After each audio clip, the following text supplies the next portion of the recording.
তো hello' guys, আজি আমি আমাৰ চিফা জান্নাতৰ এটা ব্লগ বনাবলৈ ওলাইছোঁ। তো আমাৰ চিফাৰ কাৰণে এটা চাইকেল অৰ্ডাৰ দিছিলোঁ।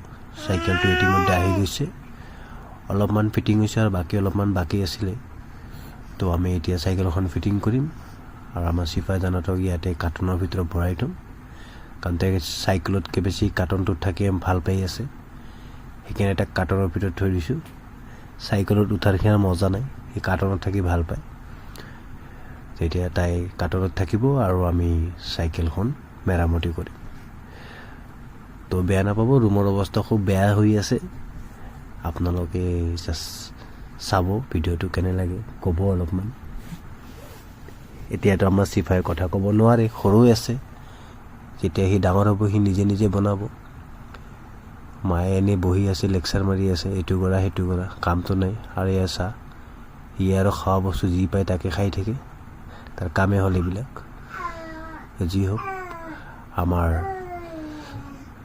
চাইকেলখন ফাইনেলি কমপ্লিট হৈ গ'ল। এতিয়া আমাৰ বেটীয়ে ইয়াতে উঠিব আৰু ফুৰিব। অহাকালি ৰাতিপুৱা আমি এটা ভিডিঅ' বনাম, তাৰ চাইকেল চলোৱা ভিডিঅ'। তো আপোনালোকে ছাপোৰ্ট কৰিব আমাৰ চিফা বেটীক। Thank U.